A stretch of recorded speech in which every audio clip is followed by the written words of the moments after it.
Texas is open 100%. The priorities of the Republican Party will never cease to amaze. To keep Texas the best state in the United States of America, we must never forget why Texas became so exceptional in the first place. A law creating the 1836 Project does that. Because said priorities are just beyond laughable. As Resist Programming points out, in 1836, this guy wouldn't have had any rights and would be enslaved in Texas in 1836. We are a part of a system that is rooted in white supremacy. Per the norm Jamal Bowman is spot on. Republicans continue the practices of white supremacy led by their fascist leader. This is the embodiment of their party. They care about pandering to the bigots within their base to continue attaining or retaining power. So they convene, pretend to care about their constituents, circle jerk each other, and laugh at the feeble-minded who put them in these positions. The Texas legislature passed a law that I am about to sign that prohibits vaccine passports in Texas. Again, priorities. This one, however, may take the cake. No one reached out to me and said, as a senior citizen, are you willing to take a chance on your survival in exchange for keeping the America that all America loves for your children and grandchildren?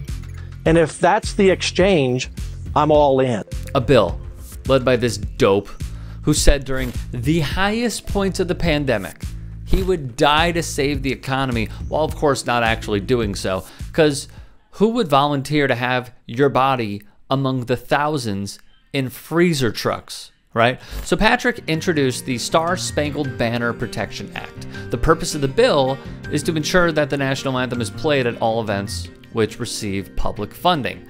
Because if there's anything that screams priorities, it's demanding venues partake in nationalism rather than, I don't know, fixing the power grid perhaps. Again, crazy idea, I suppose.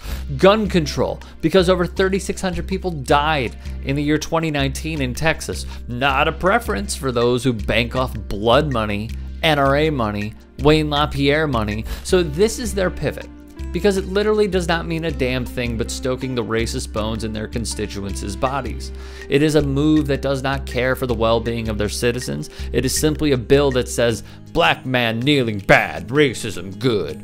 I mean, just think about what they are doing and try to give an argument on how this is more important, more vital to a better Texas than, you know, stripping Texans of their right to vote in an evil and ludicrous Georgian voter suppression bill.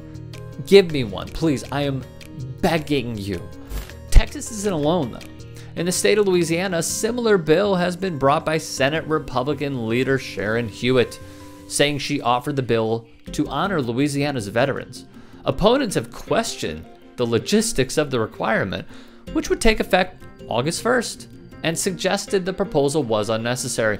Honoring veterans, you say? Several sources who say his visit was scrubbed because the president feared the rain would ruin his hair, and that he told senior staff, quote, "Why should I go to that cemetery? It's filled with losers." Senator Sharon Hewitt attended and partook in a Trump boat rally just days prior to the election. She even called the January 6th insurrection a peaceful protest. Quite a way to honor those veterans and those who serve, huh? Here's the thing with this pro-insurrectionist, fascist Republican Sharon Hewitt. Via the Advocate, the bill is largely symbolic, however, because it carries no penalties if a game is held without the anthem.